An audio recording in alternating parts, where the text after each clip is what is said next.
تجھ سا کوئی نہیں ہے عقیدہ یہ اپنا، بس کو یقین تجھ سا کوئی نہیں، تجھ سا کوئی نہیں۔ دست قدرت نے ایسا بنایا تجھے، جملہ اوصاف سے خود سجایا تجھے۔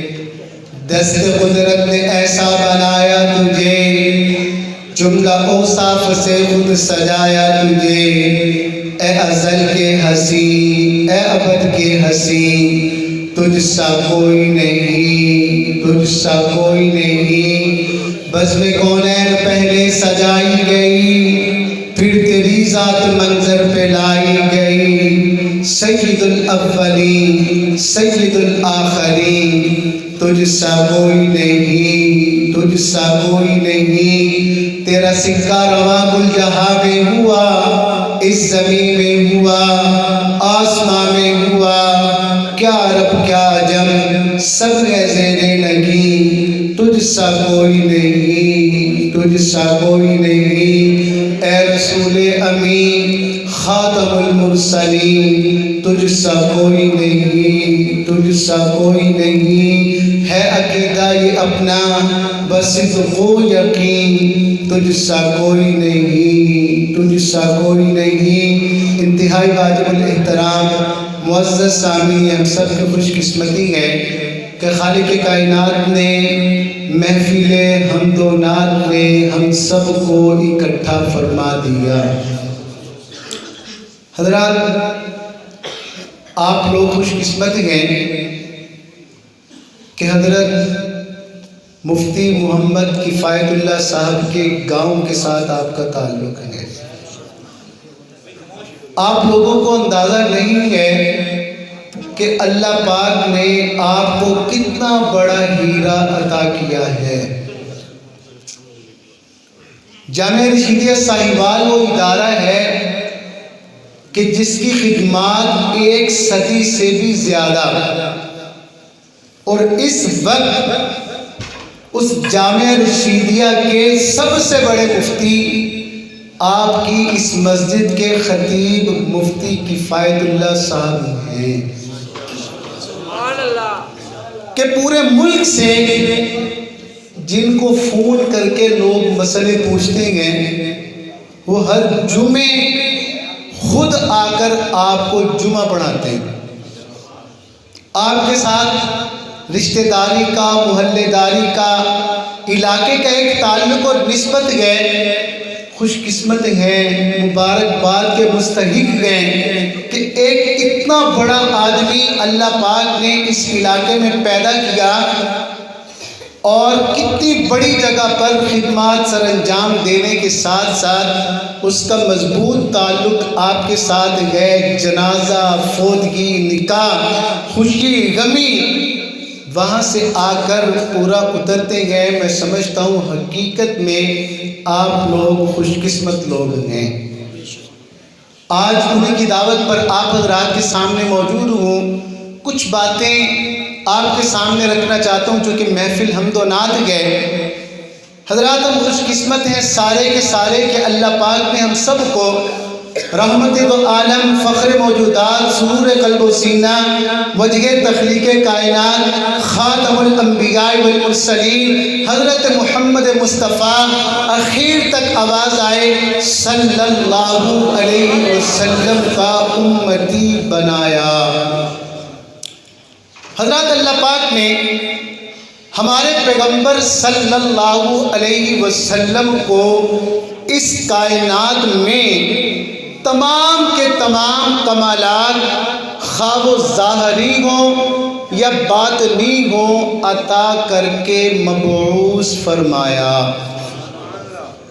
اگر ظاہری کمالات کو دیکھا جائے، ظاہری حسن و جمال کو دیکھا جائے تو کتنا حسن عطا کیا۔ حدیث مبارکہ میں آتا ہے کہ اللہ پاک نے حسن کو بنایا، اس کے 100 حصے کیے، ایک حصے کو الگ کیا، اس ایک کے 2 ٹکڑے کیے، آدھا حسن پوری کائنات کو تقسیم کر دیا گیا، باقی آدھا ایک ٹکڑے میں سے یوسف پیغمبر کو دیا گیا اور ایک کم 100 حصے 99 حصے 100 حصوں میں سے ایک حصہ یوسف پیغمبر کو بھی ساری کائنات کو بھی اور ایک کم 100 حصے آمنہ کے لال وجہ تخلیق کائنات خاتم الانبیاء والمرسلین حضرت محمد اخیر تک آواز آئے صلی اللہ علیہ وسلم کو عطا کیے۔ اتنا حسن علامہ زرکشی نے لکھا ہے اللہ پاک نے ہمارے نبی علیہ السلام کے حسن پر پردے ڈال کر اس کائنات میں بھیجا۔ اگر پردے نہ ڈالے جاتے کوئی مائی کا لال ہمارے نبی علیہ السلام کا دیدار نہیں کر سکتا تھا۔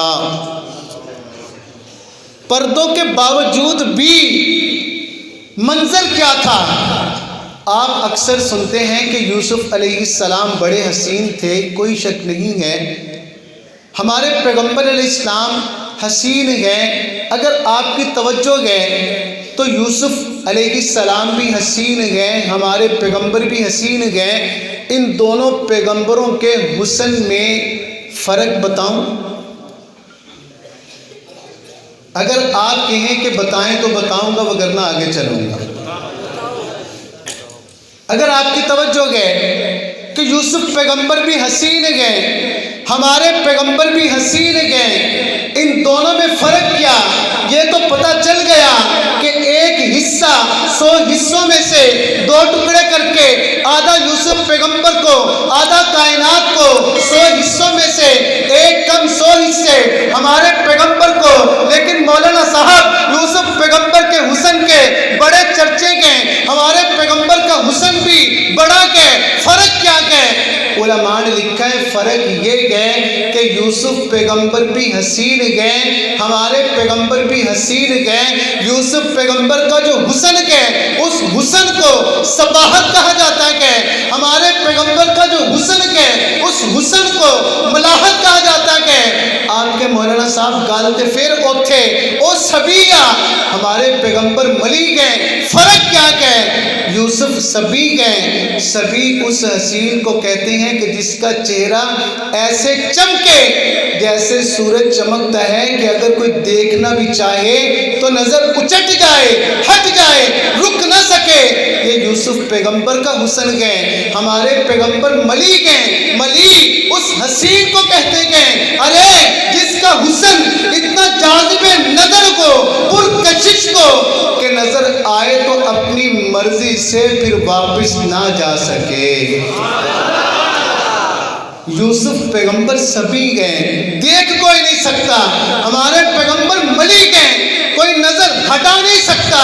حضرات ایک صحابی گئے حضرت ہند بن ابی حالہ رضی اللہ عنہ، وہ آقا کریم علیہ السلام کا پردوں کے باوجود بھی حسن بیان کرتے ہوئے کیا کہتے گئے؟ یا تلألأ وجهه تلألؤ القمر لیلۃ البدر، کہ نبی علیہ السلام کا چہرہ مبارک 14ویں رات کے چاند سے بھی زیادہ چمکدار تھا۔ حضرت آمینہ فرماتی ہے ہمارے نبی علیہ السلام کی والدہ ماجدہ کہ جیسے ہی آقا کریم علیہ السلام اس کائنات میں تشریف لے کے آئے، اس رات ہمارے گھر میں اتنا تیل بھی نہیں تھا کہ دیا جلا سکتے، لیکن جیسے ہی میرا لال اس کائنات میں تشریف لے کے آیا تو ایسے لگتا تھا جیسے میرے حجرے میں 14ویں رات کا چاند اتر آیا ہو۔ حضرت ام ایمن فرماتی ہیں، حضرت شفا فرماتی ہے کہ اتنا خوبصورت بچہ تو آج تک دیکھا نہیں تھا۔ ہمارے نبی علیہ السلام کے دادا خواجہ عبد المطلب وہ بیت اللہ میں اس وقت موجود تھے، تہجد کا وقت تھا۔ وہ فرماتے ہیں اچانک میں نے دیکھا سارے بت جھک رہے گئے اور بتوں میں سے آواز آ رہی ہے کہ ہمارا زمانہ ختم ہو گیا، نبی آخر الزمان رحمت دو عالم حضرت محمد صلی اللہ علیہ وسلم کا زمانہ شروع ہو رہا ہے۔ کسی نے کیا خوب کہا، آقا تیرے آنے سے رنگ بدلا زمانے کا، ہیبت سے گرا تیری ہر بت بت خانے کا۔ حضرت المطلب کہتے ہیں مجھے پیغام آیا کہ اللہ پاک نے آپ کو پوتا دیا ہے. کہتے میں آیا, کہتے جب میں نے دیکھا تو میں بھی انگشت بدنداں کہ میں نے بڑے بچے دیکھے گئے, لیکن آج تک اتنا حسین و جمیل بچہ تو میں بھی نہیں دیکھ سکا. کسی شاعر نے کیا خوب نقشہ کھینچا, حسینہ جمیلہ دا منہ موڑ دیتا, محمد بنا رب قلم توڑ دیتا. صحابی کیا کہتے ہیں تلألأ وجهه تلألؤ القمر لیلۃ البدر, اتنا خوبصورت چہرہ 14ویں رات کے چاند سے بھی زیادہ چمکدار. ابو ہریرہ رضی اللہ عنہ بولے نبی علیہ السلام کو حسن و جمال بیان کرتے ہوئے کأن الشمس تجری فی وجهه, ارے نبی علیہ السلام کا چہرہ مبارک تو ایسے تھا چمک دمک میں, ایسے لگتا تھا جیسا کہ سورج گردش میں ہو. ربیع ابن معوذ رضی اللہ عنہ بول اٹھی نبی علیہ السلام کا حسن و جمال بیان کرنے کے لیے, ارے مخاطب لو رأیتہ, اگر تو پیغمبر کو دیکھتا, لرأیت الشمس طالیۃ, تو یقین کر لیتا گویا کہ سورج طلوع ہو چکا کہ. ارے ملا علی قاری بول اٹھے یہ کیا ہو گیا. ابو ہریرہ آتے گئے, سورج گردش میں گئے, ہند آتے گئے, چاند کی طرح روشن گئے, ربیع آتی گئے, سورج چمک رہا گئے, کیا ماجرا گئے. ملا علی قاری مجدد کے, اپنی صدی کے, شارح حدیث کے, بڑے عالم کے, وہ کہتے ہیں مسئلہ یہ کہ آقا کریم علیہ السلام کا جو حسن مبارک تھا وہ چاند سے بھی اوپر تھا. آقا کریم علیہ السلام کے حسن مبارک کا جاذب نظر ہونا, پر نور ہونا, پر کشش ہونا چاند سے زیادہ تھا, اور نور میں چمک دمک میں سورج سے زیادہ تھا. لیکن صحابی کبھی چاند کے ساتھ کبھی سورج کے ساتھ اس لیے تشبیہ دے رہے ہیں کہ دنیا میں چاند اور سورج سے زیادہ کوئی چمکدار پر نور چیز نہیں ہے, وگرنہ نبی علیہ السلام کا حسن ان دونوں سے زیادہ تھا. حضرت عائشہ رضی اللہ عنہ فرماتی ہے کہ تاریک رات میں بھی جب آقا کریم علیہ السلام گھر میں تشریف لے کر آتے تو آپ کا چہرہ انور اتنا چمکدار تھا, ایسے لگتا تھا جیسے 14ویں رات کا چاند میرے حجرے میں آیا ہو. حضرت میرارہ رضی اللہ عنہ فرماتے ہیں آقا کریم علیہ السلام کے بال مبارک عام طور پہ کانوں کے درمیان میں, کانوں کی لو تک, یا کان اور کندھوں کے درمیان میں, یا بعض اوقات کندھوں تک آ جاتے تھے. فرماتے ہیں کہ آقا کریم علیہ السلام کے بال مبارک تھے, اور آقا کریم علیہ السلام نے سرخ دھاری دھار جبہ زیبتن کیا ہوا تھا. مسجد نبوی کے صحن میں تشریف فرما تھے, 14ویں رات کا چاند جوبن پر تھا. حضرت میرارہ فرماتے ہیں کہ ایک رات میں ایک نظر چاند کو دیکھتا, ایک نظر سوہنے حبیب کو حضرت محمد صلی اللہ علیہ وسلم کو دیکھتا کہ چاند زیادہ پر نور, پر کشش, جاذب نظر اور خوبصورت کے, یا ہمارے پیغمبر. کہتے میں اس نتیجے پر پہنچا کہ آقا کریم علیہ السلام زیادہ حسین و جمیل گئے اس لیے کہ چاند کے چہرے پر چھائیے گئے, اور آقا کریم علیہ السلام کا چہرہ مبارک داغ, محاسا, کیل, چھائیے, ہر چیز سے ایسے صاف چمکدار. صحابی فرماتے ہیں ازہر اللون, ازہر اللون اس رنگ کو کہتے ہیں جو سفید کو, سرخی ملی ہوئی کو, اور انتہائی چمکدار کو. فرماتے ہیں ایسا چمکدار سفید سرخی ملا ہوا چہرہ تھا, ایسے ہی لگتا تھا جیسے فجر کے وقت گلاب کھلا ہوا وہ پیغمبر کا چہرہ کھلا ہوا نظر آتا تھا. ظاہری اتنے کمالات آقا کریم علیہ السلام کے تو ابروؤں کے بارے میں آتا ہے, ازج الحواجب, باریک لمبے خمدار ابرو تھے. آنکھ مبارک کے بارے میں آتا ہے اشکل العین, آنکھ ایسی کہ سفیدی انتہائی سفید, سیاہ پتلی انتہائی سیاہ اور موٹی آنکھ تھی. آپ کے تو آقا کریم علیہ السلام کی پلک مبارک اہدب الاشفار گھنی تھی اور لمبی خمدار تھی. اور ناک کے بارے میں آتا ہے دقیق المسروبہ, ایسا ناک, ایسے بال مبارک آپ کی چھاتی پر ایک لائن. اور ناک کے بارے میں آتا ہے باریک لمبا اونچا ناک تھا. لہو نور یعلوہ, آقا کریم علیہ السلام کی ذات والا صفات میں جو معجزات تھے، ان معجزات میں سے ایک معجزہ یہ کہ آپ کے ناک مبارک پر نور چمکتا ہوا ہر وقت دکھائی دیتا تھا، اور آپ کے دندان مبارک میں آتے مفلج الاسنان، باریک آبدار موتی جیسے برف اور دودھ کے موتی تیار کر کے ترتیب کے ساتھ جوڑے ہوں، اور سامنے کے دندان مبارک میں تھوڑا سا فاصلہ تھا۔ جب نبی علیہ السلام گفتگو فرماتے، صحابی فرماتے ہیں کہ اذا تکلم رؤی کالنور یخرج من بین ثنایاہ، جب نبی علیہ السلام گفتگو فرماتے آپ کے دندان مبارک کے درمیان میں جو تھوڑا سا فاصلہ تھا، وہاں سے حقیقی حسی طور پر، عقلی طور پر نہیں، حقیقی طور پہ نور نکلتا تھا جو دور تک چمکتا دمکتا روشنی کرتا دکھائی دیتا تھا۔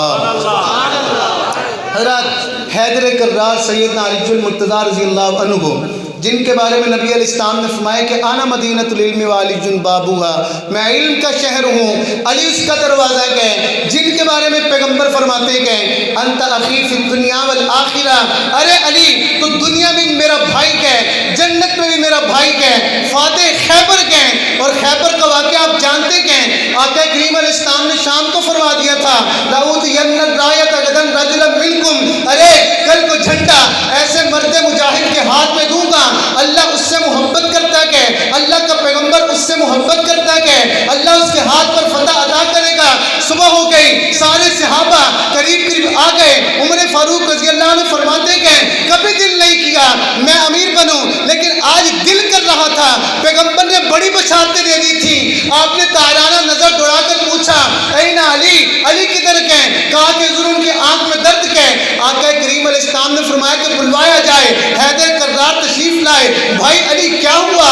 آنکھ میں درد ہے، آقا کریم علیہ السلام نے لعاب مبارک نکالا، حیدر کرار کی آنکھ پر لگا کر پوچھا علی بتاؤ، فرمایا کہ حضور ایسے لگتا ہے جیسے درد تھی ہی نہیں، فرمایا کہ پکڑو جھنڈا، اللہ کے شہر نکلا میدان میں، مرحب کو پتہ چلا، جب اس نے اپنے کلے کا دروازہ کھولا کہتے جب مرحب باہر آیا، صحابہ فرماتے مرحب کی فوج کیا تھی؟ گوشت پوشت کے جن تھے، پہلوان تھے، لوہے سے اٹے ہوئے تھے، مرحب باہر آیا، آتے اس نے نعرہ لگایا عالمت خیبر انی مرحبو، ارے پورا خیبر جانتا ہے میں مرحب ہوں، شاکی سلاح بدن مجربو، تجربہ بڑھا کے اسلحہ آزمودہ کے، اس کو کیا پتا ارے آج اس کا مقابلہ کس کے ساتھ گئے، آگے سے اللہ کا شعر گرجتا گئے، ارے سن تجھے تو لوگ آج جانتے گئے، مرحب کہتے گئے، انا الذی سمتنی امی حیدرا، میں جب پیدا ہوا تھا، پیدا ہوتے ہی میری ماں نے میرا نام شیر رکھ دیا تھا۔ حیدر کا معنی ہی شیر ہے، کلیسی غابات قریب المنظرہ، عام شیر نہیں، خطرناک قسم کے جنگل کا، خطرناک قسم کا شیر، اوفیہم بسائی کیل سندرہ، جب یہ وار کرتا گئے ناپ تول کے دیتا گئے، فرمایا کہ وہ علی جن کے بارے میں پیغمبر فرماتی ہے علی جنت میں تیرا گھر میرے گھر کے سامنے ہوگا، فرمایا کہ تو تیرے دونوں شہزادے تیری بیوی اور میں جنت میں اکٹھے ہوں گے، جیسے چھت کے نیچے اکٹھے گئے، وہ حیدر کیا کہتے گئے، آقا کریم علیہ السلام کا قد مبارک بیان کرتے ہوئے اطول من المربوع، عام طور پہ آقا کریم علیہ السلام کا قد مبارک درمیانے قد سے کچھ اونچا تھا، عام طور پہ حضرات توجہ چاہتا ہوں، لیکن ہمارے نبی علیہ السلام کے قد مبارک میں ایک معجزہ تھا کہ لمبے سے لمبا آدمی بھی اگر ہمارے نبی علیہ السلام کے برابر آ کر کھڑا ہو جاتا، اونچا قد ہمارے نبی علیہ السلام کا نظر آتا تھا۔ بڑے بڑے لمبے قد کے صحابہ تھے، حضرت عباس رضی اللہ عنہ کے بارے میں آتا ہے جب وہ گھوڑے پر بیٹھتے ان کے پاؤں زمین پر لگتے تھے، بڑے بڑے اونچے قد کے لوگ موجود تھے، لیکن اتنا لمبا قد، لیکن جب نبی علیہ السلام کے پاس آتے صحابہ فرماتے کہ اونچا سر نبی علیہ السلام کا نظر آتا، اونچے کندھے نبی علیہ السلام کے نظر آتے، علماء نے وضاحت کی کہ یا اللہ وجہ کیا کہ قد تو درمیانہ کہ اتنا اونچا نہیں کہ، اللہ پاک نے فرمایا کہ تم نے سنا نہیں، یا اللہ کیا؟ اللہ کہتے وَرَفَعْنَا لَكَ ذِكْرَكَ، میں نے اپنے حبیب کے ذکر کو بلند کیا کہ اگر باطنی کمالات کی باری آئے تو عیسیٰ عیسیٰ پیغمبر تک کوئی مائے کا لال مقابلہ نہیں کر سکتا، ظاہری حسن و جمال اور قد میں تم کیسے مقابلہ کر سکتے ہو؟ سبحان اللہ۔ حضرات ہمارے تو نبی علیہ السلام کی چال میں معجزہ تھا، چال میں معجزہ۔ صحابی فرماتے ہیں کہ آقا کریم علیہ السلام کی درمیانی چال ایسی تھی، آقا کریم علیہ السلام کا چلنے میں معمول یہ تھا خود پیچھے چلتے اور صحابہ کو آگے چلاتے، اور روایات میں آتا ہے کہ نبی علیہ السلام پیچھے کیوں چلتے تھے؟ ایک تو اس لیے کہ آپ کے پیچھے فرشتے چلتے تھے، ایک وجہ۔ دوسری وجہ کہ نبی علیہ السلام چونکہ بہت زیادہ قوی تھے، آپ عام چال چلتے وہ اتنی تیز ہوتی تھی کہ صحابہ فرماتے ہیں کہ ہمیں دوڑ کر ساتھ ملنا پڑتا تھا۔ نبی علیہ السلام پیچھے چلتے۔ علماء نے لکھا ہے کہ آپ کے قد میں معجزہ یہ تھا کہ نبی علیہ السلام جیسے چلنا شروع کرتے، اللہ کی طرف سے زمین لپیٹ دی جاتی، زمین لپیٹ دی جاتی۔ حضرات یہ ظاہری کمالات تھے اللہ پاک نے جو ہمارے نبی علیہ السلام کو عطا کیا۔ اگر باطنی کمالات کو دیکھا جائے تو آتے روایات میں اولئک الذین ھداھم اللہ فبہداھم مقتدی، اس آیت کی تفسیر میں علماء نے لکھا ہے کہ جب ہمارے نبی علیہ السلام اس کائنات میں تشریف لے کے آئے تو اللہ پاک نے جبریل امین کو فرمایا کہ جبریل تمام نبیوں کے تمام کمالات کو اکٹھا کر لے۔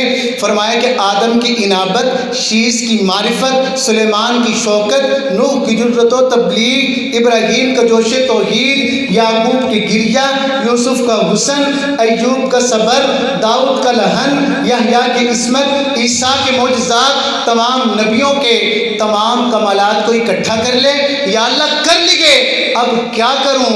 فرمایا کہ اور شامل کر لے۔ یا اللہ کر لیے، اب کیا کروں؟ فرمایا کہ میرے حبیب کے قدموں پر نچھاور کر دے۔ باطنی کمالات کی جب باری آئی، اللہ نے فرمایا وَمَا أَرْسَلْنَاكَ إِلَّا رَحْمَةً لِّلْعَالَمِينَ۔ پیغمبر میرا تعارف یہ کہ الحمدللہ رب العالمین، مجھے تمام جہانوں کا رب کہا جائے گا، اور جب تیرا تعارف کروایا جائے گا تو تیرے لیے وَمَا أَرْسَلْنَاكَ إِلَّا رَحْمَةً لِّلْعَالَمِينَ کہا جائے گا کہ رب تمام جہانوں کا میں ہوں اور رحمت تمام جہانوں کی تو ہے۔ فرمایا کہ باطنی کمالات کی جب باری آئی، اللہ نے کیسے ظاہر کیا؟ 1,24,000 انبیاء کو، ان کی ارواح کو اپنے سامنے بٹھایا اور کیا فرمایا؟